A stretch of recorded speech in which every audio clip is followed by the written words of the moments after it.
নমস্কার আমার প্রিয় ছাত্রছাত্রীরা, তোমরা সকলে কেমন আছো? আশা করছি তোমরা সকলে ভালো আছো।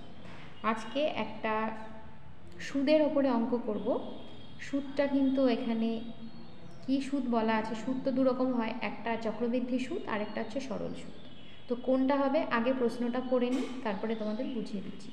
দেখো কি বলা আছে, বার্ষিক 4% হার সুদে এক্স বছরে সমূল বৃদ্ধি ওয়াই টাকা হলে আসল হবে। এখানে 4টা অপশান আছে। এবার দেখো এখানে শুধুমাত্র বলা আছে 4% হার সুদে, সুদটা কিন্তু বলা নেই যে সরল সুদে আছে বা চক্রবৃদ্ধি সুদে আছে। তাহলে প্রশ্ন পড়ে নিজেকে বুঝে নিতে হবে এটা সরল সুদের অঙ্ক না চক্রবৃদ্ধি সুদের অঙ্ক। তো দেখো সরল সুদের ক্ষেত্রে সাধারণত কি লেখা থাকে, সবৃদ্ধি মূল। সরল সুদের ক্ষেত্রে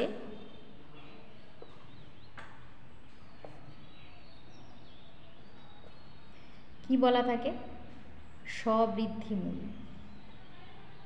সবৃদ্ধি মূল মানে সুদ যোগ আসল, অর্থাৎ সুদ আসল। সুদ আসলটাকে বলা হয় সবৃদ্ধি মূল। আর চক্রবৃদ্ধি সুদের ক্ষেত্রে কি বলা হয়, চক্রবৃদ্ধি সুদের ক্ষেত্রে বলা হয় সমূল চক্রবৃদ্ধি। সমূল চক্রবৃদ্ধি মানে সুদ যোগ আসল, দুটোই কিন্তু সুদ যোগ আসল দুটোই।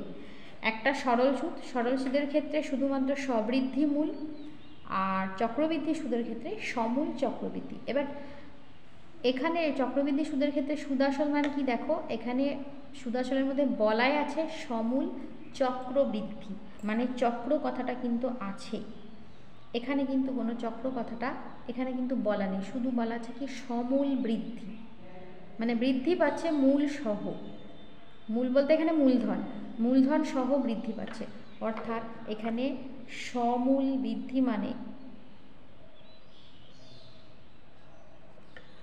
সমূল বৃদ্ধি মানে হবে সরল সুদ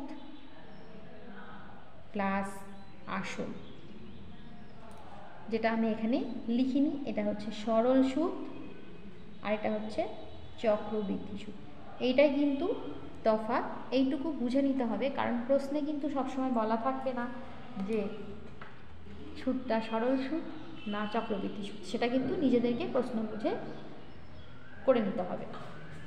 তো চলো এবার আমরা শুরু করি। যে সূত্রটা আমাদের প্রয়োগ হবে সেই সূত্রটা বলে দিই।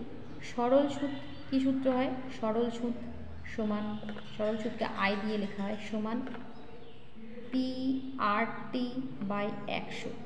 এটা হচ্ছে সরল সুদ, যেখানে পিটা কি, পি হচ্ছে মূলধন বা আসল, প্রিন্সিপাল এক কথায়। আরটা কি, রেট অফ ইন্টারেস্ট অর্থাৎ সুদের হার, এটা সর্বদা পার্সেন্টেজ চিহ্ন দিয়ে লেখা থাকে, এখানে যেমন 4% বলা আছে। টি হচ্ছে টাইম বা সময়, সময়টা অবশ্যই কিন্তু বছরে হিসাব হবে, সময়টা মাস থাকলে তাকে 12 দিয়ে ভাগ করে বছর করে নিতে হবে, যদি দিনে থাকে 365 দিয়ে ভাগ করে নিয়ে বছর করে নিতে হবে। আর আই হচ্ছে এখানে ইন্টারেস্ট বা মোট সুদ। তো আমরা জেনে নিলাম কোন সূত্র আমরা ব্যবহার করব। তো এখানে কি বলা আছে, কি দেওয়া আছে, দেখো বার্ষিক 4% হার সুদে, অর্থাৎ আর এর মান 4 দেওয়া আছে, এক্স বছরে অর্থাৎ টি এর মান দেওয়া আছে এক্স, সমূল বৃদ্ধি মানে সুদ আসল, এক কথায় এই যে এখানে সমূল বৃদ্ধি, সুদ সরল সুদ প্লাস আসল, এইটা দেওয়া আছে ওয়াই, তাহলে আসল হবে। তাহলে আসলটা দেওয়া নেই, ওইটাই ধরে নিব, ধরি আসল সমান পি টাকা ধরে নিলাম। অতএব সুদ কত, এটা একবারেও করা যেতে পারে, কিছুই না, এটা তো একদম এমসিকিউ, খুবই সহজ। তো সুদ সমান PTR/100।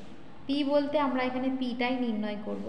টি তো বলা আছে এক্স বছরে, টি এর মান এক্স, আর হচ্ছে 4/100, অর্থাৎ 4xp/100। আমি কাটাকাটি করছি না, তাহলে সুদ আসল কত হবে? অতএব শর্তানুসারে সরল সুদ প্লাস আসল, তাহলে হচ্ছে সমূল বৃদ্ধি। তাহলে আসল পি প্লাস 4xp বাই 100 সমান হচ্ছে সমূল বৃদ্ধি আমার দেওয়া ছিল ওয়াই। এবার আমি পিটা কমন নিয়ে নিচ্ছি। পিটা কমন নিলে আমার থাকবে 4x বাই 100 সমান ওয়াই। এবার এদিকে লসাগু করে নিব, বা পি ইন্টু 100 হচ্ছে লসাগু, তাহলে উপরে থাকছে 100 ইন্টু 1 অর্থাৎ 100 যোগ 4x সমান ওয়াই। অতএব পি সমান 100 ওয়াই বাই 100 প্লাস 4x। তাহলে কোন অপশনটা আসছে দেখো, এখানে আছে 100 ওয়াই বাই 100 প্লাস 4x, অর্থাৎ এখানে সি নাম্বার অপশনটা কিন্তু অ্যান্সার হচ্ছে। তো দেখতে পেলে খুবই সহজ অঙ্ক, খুবই সহজ। তবু আমি এত বড় করে করালাম যাতে তোমাদের এই ধরনের যত এমসিকিউ আসুক না কেন তোমরা খুব সহজেই করতে পারো আর বুঝতে পারো। তো কেমন লাগলো ক্লাসটি অবশ্যই কিন্তু কমেন্ট করে জানিও। যদি ভালো লেগে থাকে অবশ্যই লাইক শেয়ার করতে ভুলো না। খুব ভালো থেকো, সুস্থ থেকো। নেক্সট ক্লাসে আবার নতুন কোনো অঙ্ক নিয়ে হাজির হবো। ধন্যবাদ।